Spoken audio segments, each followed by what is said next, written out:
The four important support for awareness-based meditation. So you have to remember these four. First is to relax. Relax into every mind state that arises during meditation. Whatever it is, just relax. The moment you can relax, you are peaceful. A person who cannot relax has problem. There is stress, there is problem, there is tension. That's why they are incapable of having a relaxed state of body and mind. And when you cannot relax, you cannot meditate. After you relax, you don't have to do anything. You just maintain awareness. Awareness means the mind is just aware before the thinking, before you perceive anything. So aware here means silent the mind, silent mind. No internal chattering, no mental verbalization. There is no thought movement at all. So you just relax, then maintain the awareness. Even if the thought arises, let it pass. No need to worry about it. The thought can tell you a lot of things and distract you and draw your attention away. That's why they say you can become lost in thought because you are preoccupied with the thinking. Then sometimes the thought make you worry, make you unhappy, create dislike, because it will make you restless. And you cannot calm your mind down. You want to meditate, you want to be peaceful, but you cannot. That is because the mental hindrances are there. So according to the Buddha, there are 5 mental hindrances. These are mind states that hinders your mind from entering the meditative calm, inner peace. First 2 is one pair. He said sensual desire and ill will. These are your like and dislike, pleasant and unpleasant sense experience. When you are living life or when you are sitting, meditating, you have your 5 physical senses together with your brain, the 6th sense door. So upon receiving the sense data, it will arise as contact. Then together with the contact, it will trigger off the mental consciousness. So you can be conscious of what you hear, what you smell, what you taste, what you tactile feel or think. Of course, in the form of meditation, less of the seeing consciousness, but you can also be conscious of what you see. So when you experience a sense experience through any of the sense door, you have the tendency to stir your mind, to react to it, because you have preference. Whether you like that sense experience or you don't like that sense experience. That's how you arise sensual desire and ill will. And these are one pair of duality. So the like and dislike, they are one pair of duality. So when you have this dislike, you are lost in that thought. When you have the sensual craving or sensual desire, you are also lost in that thought, where you are preoccupied in that sense experience.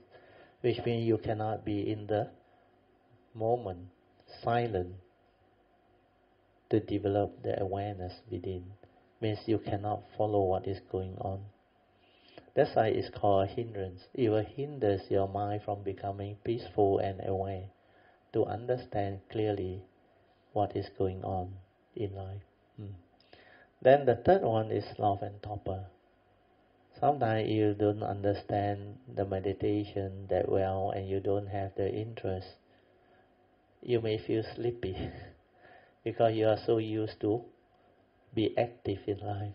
So when they ask you to sit and cannot move like a child, you discipline the floor. Pain also cannot move. Then they felt very, very agitated inside there. So if you got nothing to do, and you don't see the importance, it can create a type of mental hindrance which they call sloth and torpor, or sleepiness of mind, lethargic mind. It's just like in school. when we attend a class, if that subject you don't like, you feel very sleepy. Sometimes you can't even open your eyes. You just like want to doze off. So that itself is a hindrance. Then the fourth one is restlessness of mind. If you have that, it is also a hindrance. And according to the Buddha, why are we not peaceful? Why are we restless? You are restless because you got this problem related to life. So whatever problem that makes you worry, makes you sad, have anxiety. So all your worry, sorrow, lamentation and anxiety and your fear is the cause of this restlessness of mind. So when you have problem in life, can be financial problem, career problem, or even relationship problem, then sometimes health problem. So all this can give rise to worry, anxiety, fear. Then your mind become preoccupied with this problem and it lashes onto it. That's why it cannot be peaceful. It worries about it. It doesn't know how to resolve it. That's how this mental hindrance become very powerful. So the Buddha said, if you don't keep your precept, if you don't live your life in accordance, means you make mistake, or you violate the precept, the nature's law, then karmic-wise, the karmic fruition, they will come back and haunt you, cause problem to you. Then you start to develop the suffering, the misery, the unhappiness. So this restlessness of mind can arise very easily if you don't understand the teaching, you don't discipline yourself to keep your precepts, not to harm people, not to cheat people, not to steal from people, not to have any deceiving thought or idea, then not to arise the negativity of speech, like angry speech, lying, harsh speech. Then say bad things about people, backbiting. Then also speak in a frivolous manner, thinking that is a joke. So sometimes all this wrong speech, wrong action and wrong thought can create a lot of problem for the individual in life. And because of that, you will have fear, worry, anxiety, where people may react to what you do. Then the law of karma also may catch up to you. If you harm people, cheat people, deceive people, kill people, people may also do this back to you. That's why you have yourself problems. Then the last one is doubt. When you are not sure of the teaching, you don't know what to do in life, you have this doubt.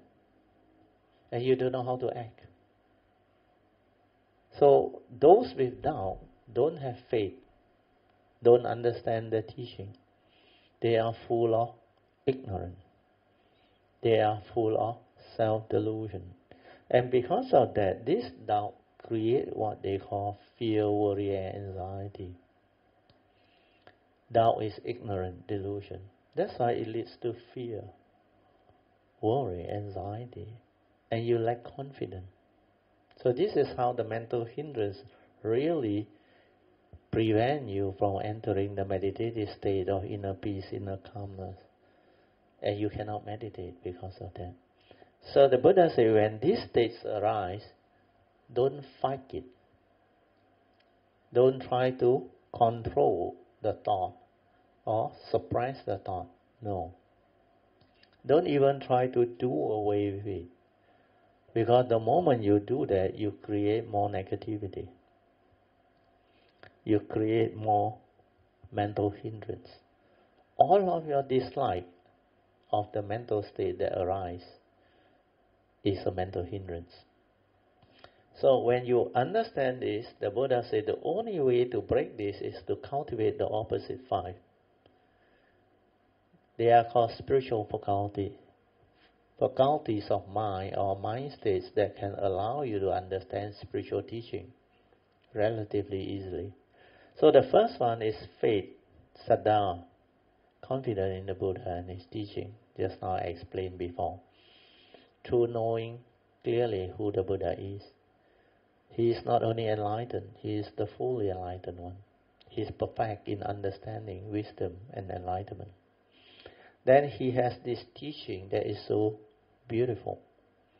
It can bring about enlightenment in the here and the now, to liberate living beings' mind, free them from all suffering.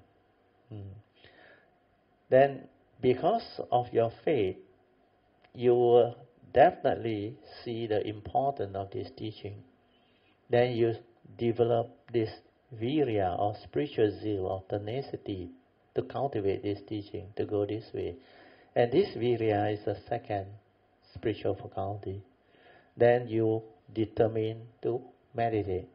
And the first thing about meditation is to train your mind to have mindfulness, sati. Where according to the Buddha, Dhammapada verse 21, heedfulness is the path to the deathless. The heedful never die. So in order to be successful in meditation, you need to be heedful. And to be heedful, there are two components. That's why here heedfulness has two components. You have to be ever mindful and constantly meditative. So constantly meditative is constantly cultivating Noble Eightfold Path. So we have to start with the first quality, ever mindful. To be ever mindful, you must train your mind to be mindful first. Then stabilize it to be ever mindful. That's why just now the instruction are all geared towards this. You train your mind to be peaceful, aware, have this mindfulness. Then you stabilize it with anapanasati. So initially, you don't have that spiritual faculty. Your mental hindrance is there. That's why you need something to take care of this mental hindrance. So what I have taught you is a temporary, skillful means to initially, do away with these five mental hindrances, but they are not a permanent fix. They are just a skillful means to temporarily keep them at bay. So what I teach you is the mind sweeping method. You just feel relaxed. You develop this into a new conditioning. So when you feel and relax, you don't think. When you don't think, the mental hindrance cannot arise. But you have to live life. You cannot whole day sit there and do mind sweeping method. Then you cannot live life. That's why it doesn't solve your problem. So you need to cultivate these five spiritual faculties to overcome them. So when you have saddha, the faith, there is no more doubt. When you have virya, spiritual zeal, there is no more sleepiness of mind. When you have sati or mindfulness, after you have trained, you will not think. When you don't think, you will not have sensual desire and ill will. Then your mind cannot be restless, because when you are aware, mindful, you are peaceful. So all the mental five hindrances will be gone. Then when sati stabilizes, it becomes samadhi. Your mind becomes collected and unwavering. This is for you to take care of your daily life. When you are in the midst of life, your senses are all fully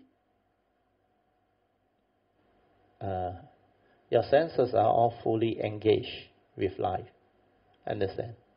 So because you are fully engaged, if at the moment of seeing, moment of hearing, smell, taste, tactile and thought process, if your mindfulness is not stable, you don't have samadhi, it will stir.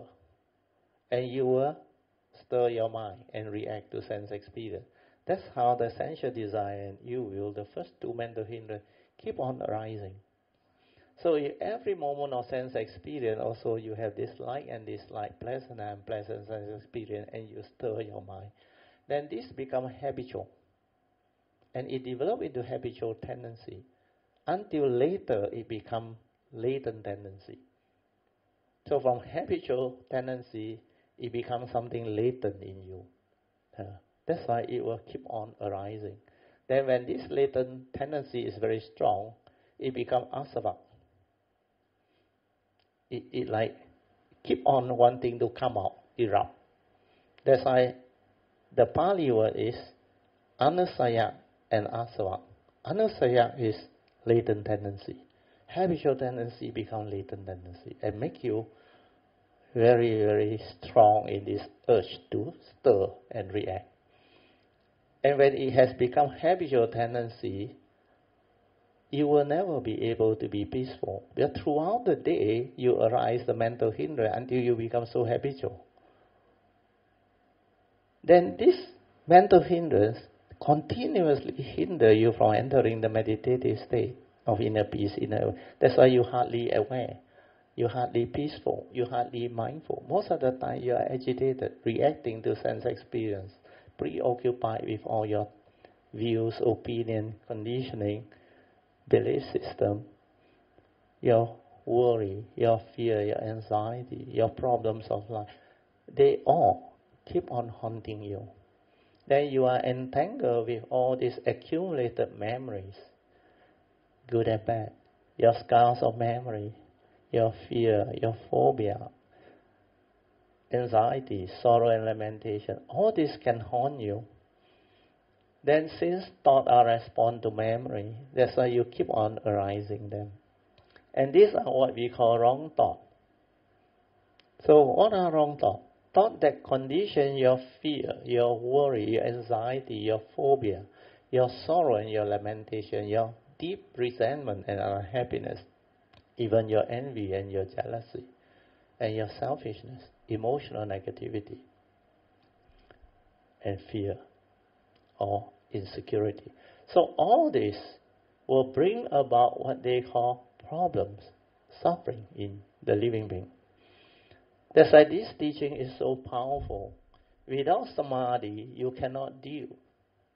You need to develop the stability of mindfulness until in the midst of mind, your mind is collected and unwavering. Then at the moment of sense experience, it will not stir, it will not react. Then you can see things as they are. Then you can start to relate to the Dhamma that you have learned. The essential Dhamma that you have studied, learned, through hearing the Dhamma, through listening to the recording. All our talks are recorded, so you don't have to remember and take notes. You only need to go back and listen to it again. So you can see the video file too. So these are the advantages, or the added advantage for you all to actually develop the understanding of the teaching. So when you understand all this, then you listen to the teaching again. Then when you listen, you will come to the stage where you can actually correlate back to your daily life, your daily mindfulness. Where when sati and samadhi is very stable, then you can see things as they are. Then you can see the truth, not what your mind is telling you. Your mind every time condition you into delusion. Because this mind is full of views, opinion, conditioning and belief system. So every time you see something, you will refer to your memory. That's why I put up here, acting according to memory is not acting at all. Well, what is memory? These are your views, your opinion, your belief system, your conditioning. And you see them according to your memory. Whatever you hear also, you refer to memory. So acting according to memory is not acting at all. So how should you act? You should act according to wisdom or understanding, so that you can arise the true action. So when you act according to wisdom and understanding, that is true action. So what is wisdom? What is understanding? When you understand the Dhamma, the teaching, you have wisdom. So you will understand why I say see things as they are. Not according to what your mind or your memory tell you. That's why the words come out. The concept, the idea, the views, opinion. That's why you keep on reacting and stirring your mind when you see something or hear something or smell something, taste something or tactily feel something and think of something. But when you have this ability to be with the moment, you realize at the moment of sense experience, in the seeing is just a seeing consciousness, no one to see. You have not perceived yet. There is no word, no concept, no naming. It's just that pure thing, as it is. Then you will understand the pure perception, the pure awareness, the non-grasping aggregate. So all this you will understand. Then if you were to listen to the audio file or the video file nowadays, you can relate to the teaching. Then you reflect on it, contemplate on it, you inquire into what you have heard. This is the second turning wisdom. Then when you are able to stabilize this second turning wisdom and assimilate into your nature, you actually develop another type of wisdom, which the Buddha called Chintamaya Panya. Wisdom born of reflection, contemplation, and inquiry into the truth that he has taught us. So this second turning, together with the first turning through hearing, will prepare you to receive the higher truth.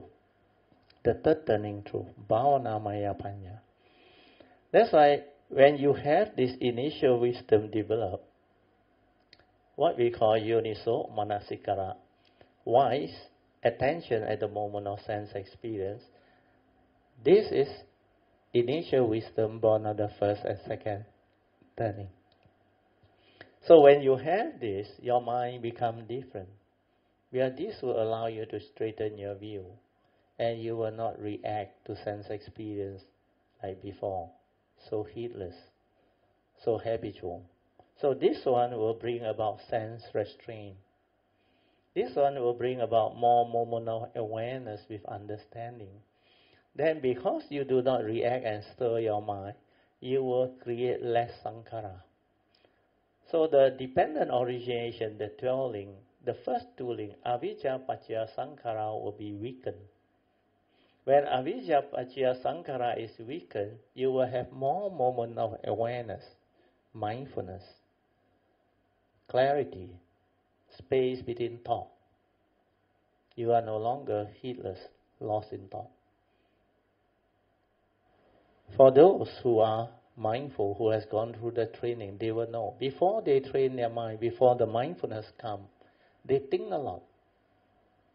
Their mind cannot stop thinking, cannot have even one or two moments of silence or peace.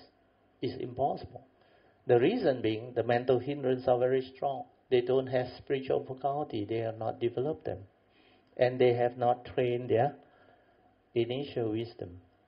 That's why the Avijja Sutta is very important. The Avijja Sutta is about the 10 steps that you have to go through. They call it the enlightenment sequence or enlightenment cycle. Step 1 is you must have Dhamma friend. Then step 2, you must have opportunity to listen to the true Dhamma. Then step 3 is, after you listen to the Dhamma, put it to test, investigate, you stand up to investigation, you have faith in the Buddha and his teaching. So faith in the triple gem. So these first 3 steps, all Kalyana should have. Because as Kalyana we have Dhamma friends. We have classes, Tuesday class, Thursday class, Sunday class, and sometimes our weekend classes. Yeah? Our Dhamma sharing. We have our Dana, monthly house Dana. And we also have our spiritual trip, retreat. And sometimes Sunday, or in the case of Klang, last time we used to have the Friday talk and all those things. Then When we go for retreat, it is a continuous session, especially our 9-day retreat. That one you will benefit a lot. You will progress very fast. You really, really have the understanding, the faith, the saddha, and the virya. And with the sasana around, all these are not difficult, very easy. So after the first 3 steps, you have to come back to step 2 to constantly listen to the audio and video file. Then reflect, contemplate, and stabilize your second turning wisdom. When that one stabilizes, your initial wisdom, yoniso manasikara, will arise. This is the 4th step. When this 4th step arises, your daily mindfulness, sati leading to sati sampajana, daily mindfulness with clear comprehension, become like automatic, very easy. Well, when you have initial wisdom, your mind does not stir like before. Most of the time you are aware, mindful.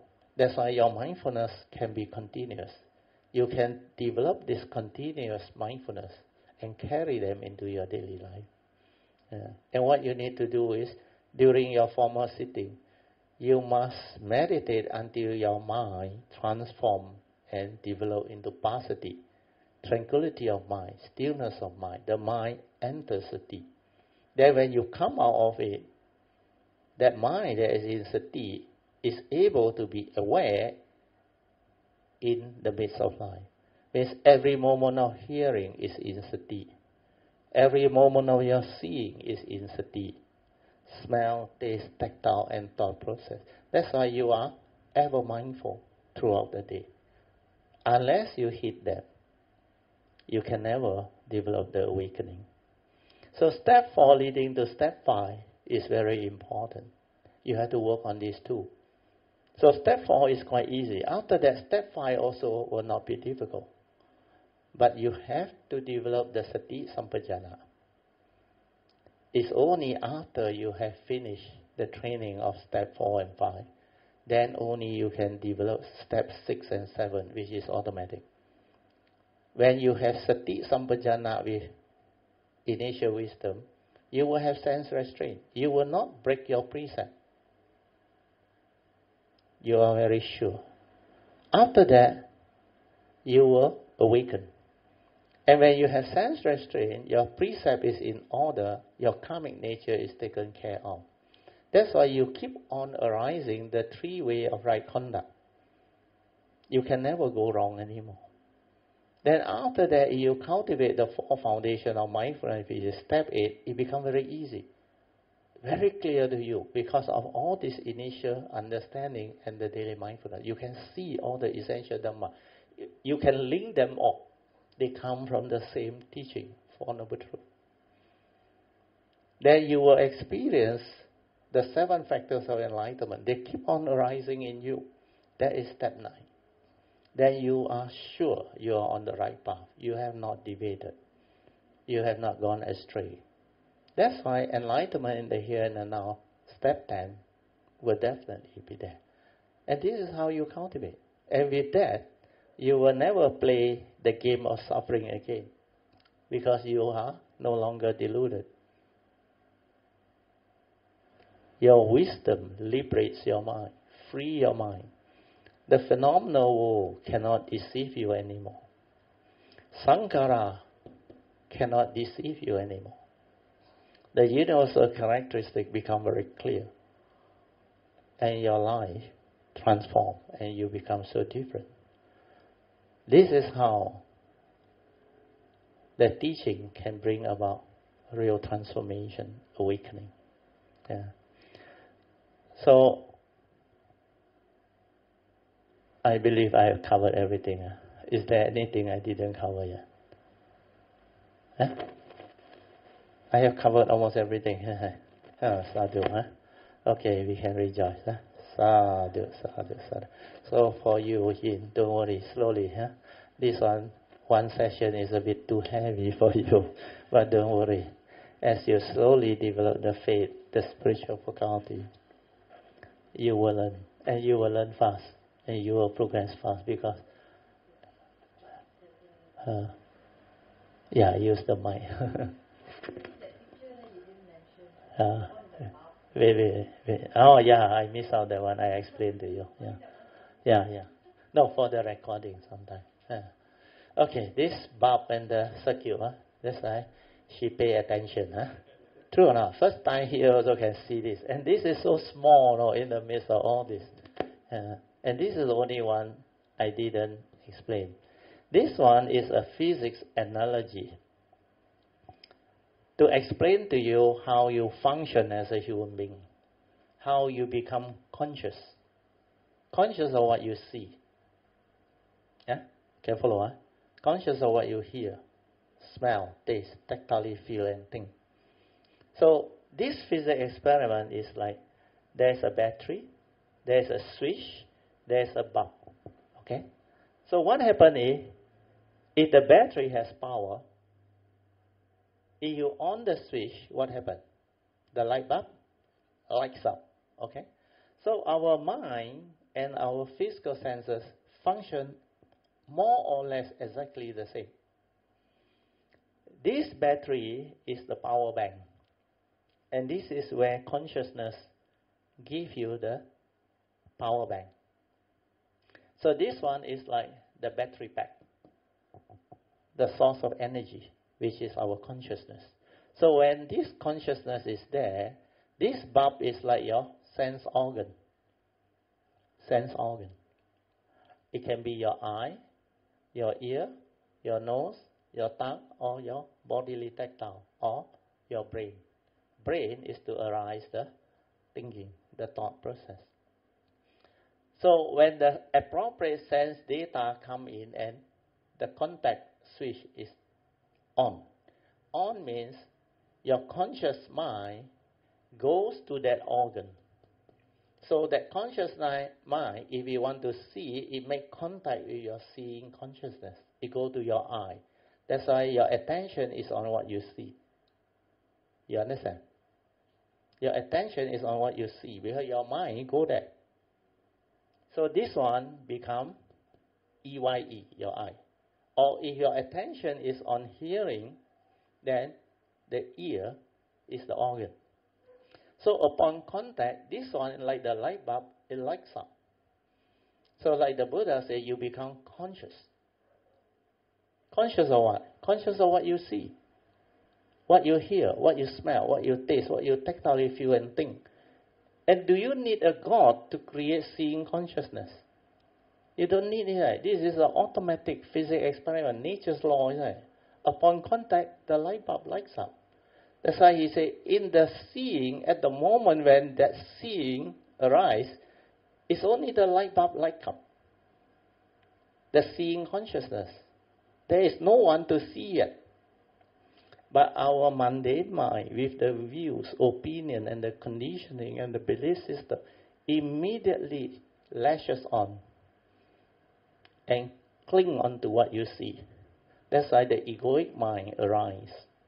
The egoic mind is the cause of self-delusion, sakkayaditthi. Then you say, I see.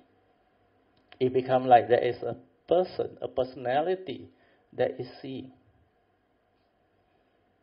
There is a being that is seeing. And this is a delusion, the Buddha said. Where if you meditate, if you are aware, you can see. At the moment of consciousness, awareness, before the content of consciousness goes in, before you input those content, you can see them very clearly. And it's just that thing. That's why when your mindfulness is very stable, all these are possible. You can be at the moment of contact. You can be at the moment of feeling, perception, sankhara activity, consciousness. That's why you can be at the moment of consciousness. It means the pure consciousness, the seeing consciousness, before the content go in. And when the content go in, it becomes nama-rupa, form and mind, the 5 mental aggregates of form and mind. Before it go in, this is the pure consciousness, pure awareness, without the content. So this ignorant, because before you become enlightened, because you want to know, you want to understand, So one thing to know, one thing to understand, what do? You create thinking. Like in school. Your teacher will tell you, you don't understand, go back and think about it. So you go and think. What happens when you think? When you think, you make contact with the brain. Understand? Because you try to retrieve whatever memory you have. So this contact with the brain create mental consciousness, like this physics experiment, create mental consciousness. So this mental consciousness, when they arise, initially this pure consciousness is the mental consciousness. This is what they call your seeing consciousness, hearing consciousness, smell, taste, tactile, and thought consciousness. The content has not gone in. The moment you input your content, this one becomes namarupa, the five mental aggregates of form and mind.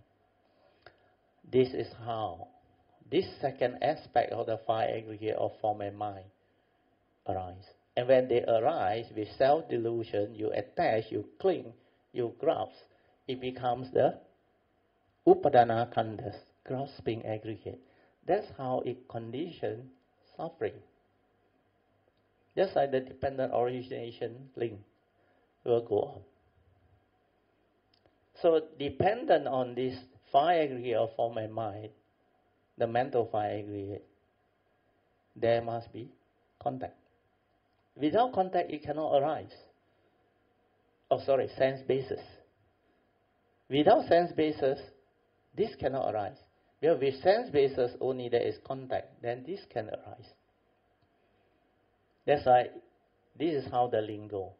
Dependent on this namarupa, the second aspect of the five aggregate of form and mind, there must be salayatana or sense basis. And dependent on sense basis, there can be contact. And dependent on contact, there can be feeling. Dependent on feeling, there can be craving. That's how the dependent origination flow comes about. So this aspect of the physics experiment as an analogy to understand consciousness is very good. It's very easy for you to understand. Okay?